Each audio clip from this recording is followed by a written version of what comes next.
Hello guys, good evening. Welcome to Katatang's Vlog. Ngayon guys, gagawa tayo ng miracle juice. Ito yung miracle fruit guys, hindi to buko miracle fruit to. Ang pambibiyak natin is lagari. Hindi natin siya pinibiyakin ito kasi pangit yung pagkakabiyak. So mas maganda, mas better kung lagari gagamitin natin. Tapos guys, pag nabiyak na natin siya. So, nagbiyak na ako isa guys. Ito yung nabiyak ko na na miracle fruit. Kakayurin natin siya guys ng tinidor. Tapos lalagay natin siya dito sa isang malinis na lagayan. Tapos, pag nakayod nyo na siya lahat guys, para isang lang, hindi na kayo magkakayod ulit. Sasanayin natin siya ng net bag. Lalagyan natin guys, pipigaan natin siya dito at lalagyan natin siya sa malinis na lagayan. May sala din kasi syempre may mga extender pa rin sama, kaya so mas better kung gagamitan ulit natin siya ng isang salaan. Tapos guys, yung juice na makukuha natin sa kanya, papakuloan natin siya sa kaldero. Malinis na kaldero kaya kawali. Huwag natin siyang paapawin hanggang sa kumulo siya. Tapos, doon na natin makakuha yung juice niya. Sasalain nyo pa rin yung guys sa huling para siguradong walang sasamang mga yung sapal-sapal niya.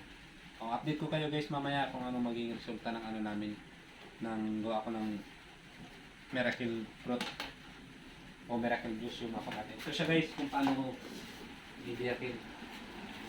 Medyo mahirap lang to guys kasi matigas.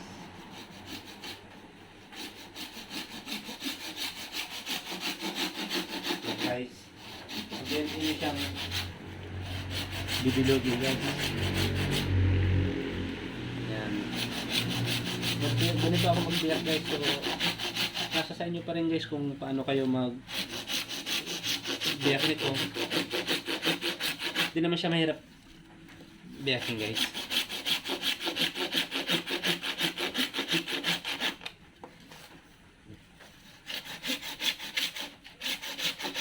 So, mas maganda guys pag matalas yung lagaring gagamitin natin para mabilis lang mabiyak yung miracle fruit.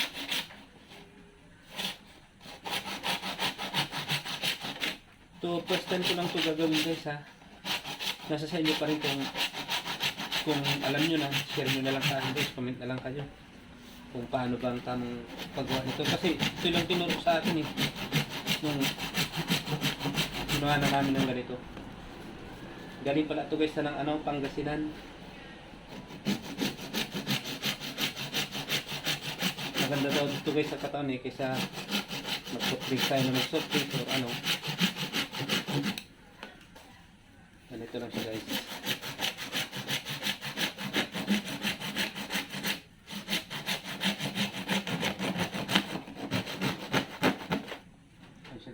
Tapos gamitan natin siya ng sino guys.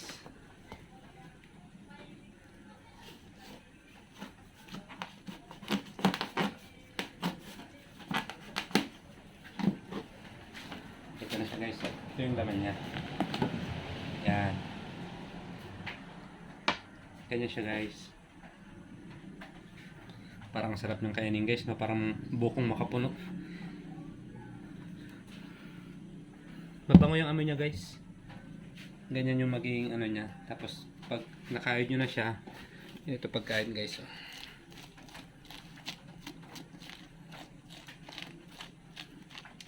Yan guys.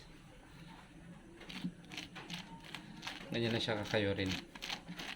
Tapos bigyan natin siya sa net bag. Tapos yung magiging katas niya,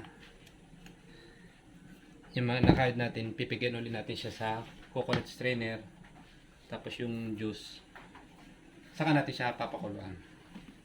Make sure guys na hindi nyo siya papapawin yun yung magiging juice natin. One shot lang guys sa isang para kayong one shot na shotting glass lang. O sabihin na natin ano na lang guys. Kahit kalating baso nito.